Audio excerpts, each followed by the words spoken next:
খুব সহজেই ঘরোয়া উপকরণে সহজেই বানিয়ে ফেললাম এখানে হালিম মিক্স। আমি সেজন্য সবার সাথে শেয়ার করছি রেসিপিটা আমি যেভাবে বাসায় করি, অল্প সময়ে অল্প খরচে।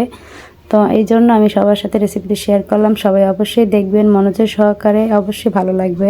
এখানে আমি হাফ কেজির মতো বিফ নিয়েছি। এখানে আধা চামচ করে দিয়েছি হচ্ছে আদা আর রসুন বাটা, হচ্ছে লবণ পরিমাণ মতো দিয়ে দিচ্ছি। আর এখানে যে প্যাকেটের মশলা ছিল, আমি আজকে প্যাকেটের মশলা বা প্যাকেটের ডাল দিয়ে আর কি খুব সহজেই অল্প সময় করে দেখাবো।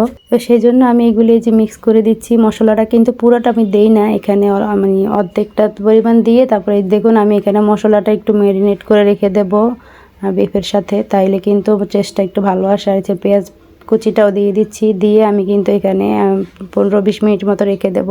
আর এখানে আমি একটা বাটিতে এই যে প্যাকেটের ডাল, পুরো ডালটা নিয়ে নিচ্ছি। এখানে নিয়ে তারপর এখানে হালকা কুসুম গরম পানি দিয়ে কিন্তু আমি 1 মগ পানি আর কি পরিমাণ মতো দিয়ে, বা 2 মগ মনে হয় আমার লাগবে, আর 1 মগ আমি যে দিয়ে দিচ্ছি। 2 মগ দিয়ে আমি যে এখানে সুন্দর মতো একটু পেস্টের মতো করে মিশিয়ে নিচ্ছি যেন একটু ভিজে যায় ডালটা। আর এখানে কিন্তু পেঁয়াজ ব্রেস্তা করা লাগবে, এই জন্য এখানে আমি একটা কড়াইতে যে তেল দিয়ে পেঁয়াজটা ব্রেস্তা করে নিচ্ছি। এই যে দেখুন আমার ভাজার কালারটা এরকম হওয়ার পরে কিন্তু আমি উঠিয়ে নিয়েছি বাদামি কালার। আর এখানে আমি আবারও পেঁয়াজ দিয়ে দিচ্ছি পরিমাণ মতো। এখানে 5-6টার মতো পেঁয়াজ কুচিয়ে দিয়ে আমি তেলে একটু ভেজে তারপরে যে এখানে আমি বিফটা দিয়ে একটু কষিয়ে নেব আস্তে আস্তে। যত বেশি কষাবেন অত টেস্টটা ভালো আসবে।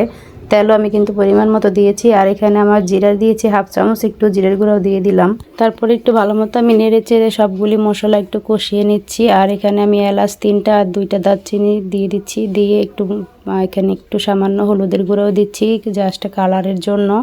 আর একটু হাফ চামচের মতো মরিচের গুঁড়াও দিচ্ছি, একটু ঝাল একটু কালারের জন্য দিলাম। এটা দেখতে ভালো লাগবে এবং খেতেও কিন্তু অনেক মজা লাগে। দেখুন আমি কষানোর পরে এখানে আমি এই যে পরিমাণ মতো একটু পানি দিয়ে দিচ্ছি সেদ্ধ হওয়া পর্যন্ত। আমি এখানে 3 মগের মতোই পানি দিয়েছি, আমি যে আরও 1 মগ নিয়েছি। আর অফ ক্যামেরায় কিন্তু আমি আরও 1 মগ দিয়েছি, দিয়ে আমি এখানে ঢেকে দেব। ঢেকে আমি এখানে সিদ্ধ হওয়া পর্যন্ত এখানে যে রেখে দিয়েছি। সিদ্ধ হওয়ার পরে এখানে যে আমি ভেজানো ডালটা আমি ঢেলে দিচ্ছি, দিয়ে একটু ভালো মতো নেড়ে চেড়ে নেব। নিয়ে একটু হালকা কষিয়ে মানে নেড়ে চেড়ে তারপরে এখানে আবার পরিমাণ মতো কিন্তু পানি দিয়ে দিতে হবে।